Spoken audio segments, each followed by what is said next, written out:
Episode 27 में हम देखते हैं जैंग को कैसे मास्टर बता रहे होते हैं कि ब्लड सेक्टर के लोगों ने उनके बहुत सारे लोगों को मार डाला था। जो बात सुनकर जैंग कहता है, आप गलत समझ रहे हैं, ब्लड सेक्टर के लोग अच्छे हैं, लेकिन दुआन फैमिली की वजह से वो लोग आज बुरे बन गए हैं। उन्होंने उनके साथ बहुत बुरा किया था।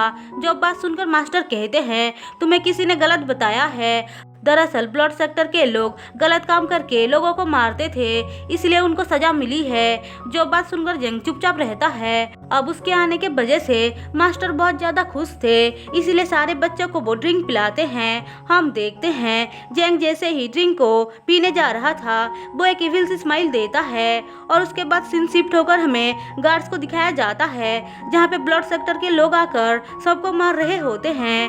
हम देखते हैं जैंग ने ड्रिंक में कुछ मिला दिया था, जिस वजह से सारे बच्चे मारे जाते हैं। मास्टर को तो यकीन नहीं हो रहा था कि जैंग ने ऐसा कुछ किया है। वो उसको रोकने आता है तो जैंग उस पर ही हमला करता है और कहता है, यहाँ पे सिर्फ आप ही हो जो मुझसे बहुत ज़्यादा प्यार करते थे और मेरा ख्याल रखते थे, इसलिए मैं आपको चांस दे रहा हूँ, आप हमारे टीम में आ जाओ। लेकिन मास्टर मना कर देते हैं, जिस वजह से वो उसको लेकर ग्रैंड मास्टर के पास आता है और कहता है, अगर आपने हमें फोर्थ टीचर का मैप नहीं दिया तो मैं इसको मार डालूंगा।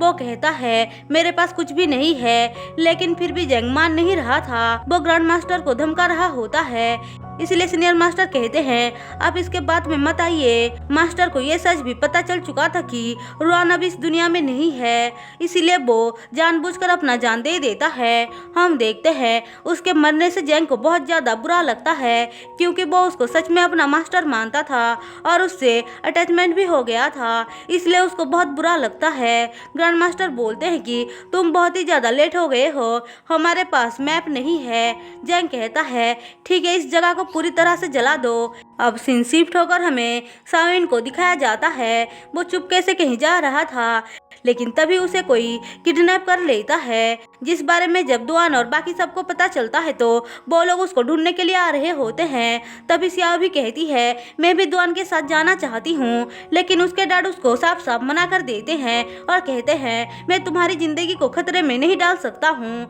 जिस वजह से वो मान नहीं रही थी, इसलिए सियाओ के डैड उसे कमरे में बंद कर देते हैं। हम देखते हैं सियाओ इससे बहुत ज़्यादा सैड थी, वो वहाँ से जाना चाहती थी, इसलिए वो जैसे तैसे करके अपने डैड को मनाती है और उसके डैड फाइनली मान जाते हैं और दुआन के साथ उसको भेज देते हैं। दरअसल साविन एक जगह पढ़ने गया था, जहाँ पे वो लोग उसको ढूंढने आए थे। वो वहाँ पे टीचर्स और स्टूडेंट्स को पूछताछ करते हैं, लेकिन साविन के बारे में किसी को भी पता नहीं था। वो लोग हर तरफ साविन को ढूंढते हैं, लेकिन कहीं पे भी उसका पता नहीं चलता है। हम देखते हैं जैंग को भी पता चल चुका था कि दुआन और सियाओ यहाँ पे आए हैं, इसीलिए वो उसके लिए ब्रेकफास्ट लेकर आ रहा होता है, लेकिन उससे पहले ही दुआन वहाँ पे आ गया था और वो दोनों मिलकर ब्रेकफास्ट करते हैं। थोड़ी देर बाद सी आकर उनको बताता है कि जंगल में किसी का कटा हुआ हाथ मिला है। जो बात सुनकर सियाओ पैनिक करने लग जाती है, जो देखकर दुआन कहता है, तुम घबराओ मत, ऐसा कुछ भी नहीं होगा, वो साविन का हाथ नहीं होगा।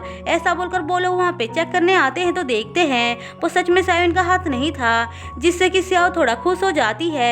अब सियाओ एक जगह पे आकर साविन के बारे में सोच रही होती है, तभी वो दो लोगों को बात करते हुए सुनती है, इसलिए उनकी बातें अच्छे से सुनने के लिए उनके करीब जा रही होती है और वो गिरने ही जा रही थी कि तभी वहाँ पे जैंग आ जाता है और उसको बचा लेता है, जिसे देखकर सियाओ बहुत खुश होती है। वो पूछती है, क्या तुम मेरी हेल्प करने आए हो?